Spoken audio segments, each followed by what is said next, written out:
Cette courte vidéo va vous démontrer comment utiliser Windows Movie Maker pour faire votre animation par volume, c'est-à-dire le stop motion. Il existe en fait plusieurs logiciels que vous pouvez employer, notamment avec les produits Mac. Je vous rappelle également qu'il existe un logiciel qui s'appelle Koma, K-O-M-A, que vous pouvez employer avec une tablette iPad seulement pour l'instant. Mais moi, je vais vous le montrer avec Windows Movie Maker. Donc, ce que j'ai fait premièrement, j'ai pris en photo mon animation avec une position la plus stable possible. Et j'ai ensuite enregistré les différentes photos sur mon ordinateur. Donc, premièrement, vous devez vous assurer que vous avez Movie Maker sur votre ordinateur. Moi, j'utilise la version Windows 10. Donc, tout ce que j'ai à faire, c'est chercher Movie Maker. Si vous ne l'avez pas, donc quand vous tapez Movie Maker juste ici en bas, c'est pas Movie Maker sur votre ordinateur, vous pouvez le télécharger. La façon de faire qui est la plus simple, vous pouvez aller dans Google et taper Windows Essential 2012.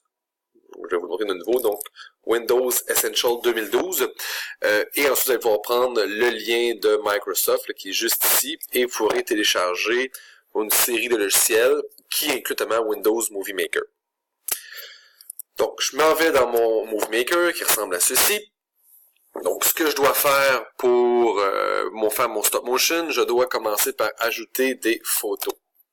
Donc, j'ai fait déjà un dossier avec toutes mes photos. Donc, tout ce que j'ai à faire, je peux les sélectionner au grand complet. Je ne les prendrai pas toutes là, pour le bien de cette animation. Je vais ouvrir donc les différentes photos que je veux. Vous allez voir, ils vont toutes s'installer juste ici. Donc, ce que vous avez à droite juste ici, c'est l'ensemble de vos photos ou vidéos que vous avez insérées. Faites remarquer que lorsque j'ai inséré mes différentes photos, le nom des photos est également apparu. Je ne veux pas ça. Donc, ce que je vais faire, c'est que je vais en sélectionner un. Donc, vous voyez ici, j'ai le sous-titre. Ici, c'est ma photo. Donc, je vais sélectionner un des sous-titres.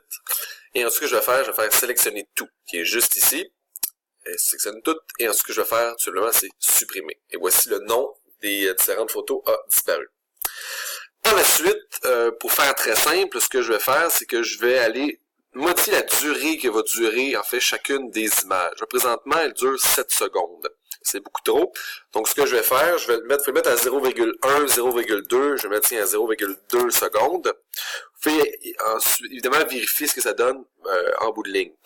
Ce que je vais faire aussi, c'est de mettre 0,2 secondes à chacune de mes images. Donc, je vais faire sélectionner tout. Vous pouvez faire aussi CTRL-A.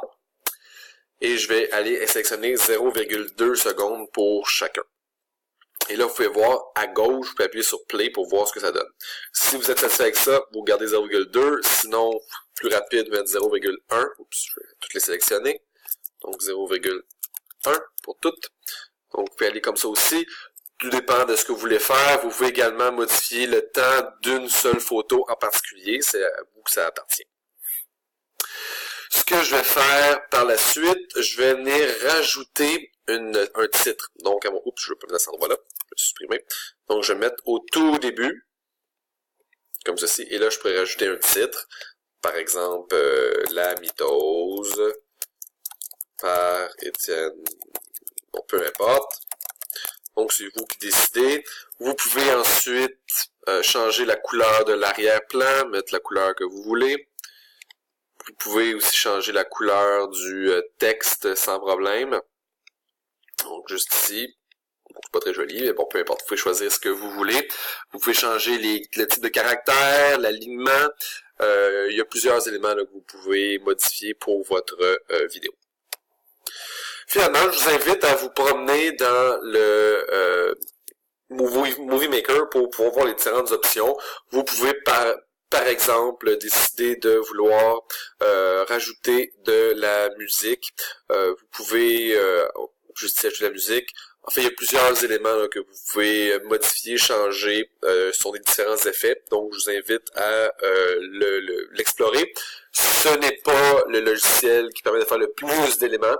Cependant, il est gratuit, il est assez facile d'utilisation. C'est pour ça que je décide de vous le montrer avec Movie Maker. N'oubliez pas, à la toute fin, d'enregistrer votre film. Pour l'enregistrer, moi je vous suggère de l'enregistrer en MP4. Donc habituellement, c'est ce qui va vous suggérer. Fait ici dans paramètres, par exemple, pour haute définition ou pour ordinateur. Et vous allez voir MPEG 4, donc c'est un MP4 que vous allez pouvoir utiliser.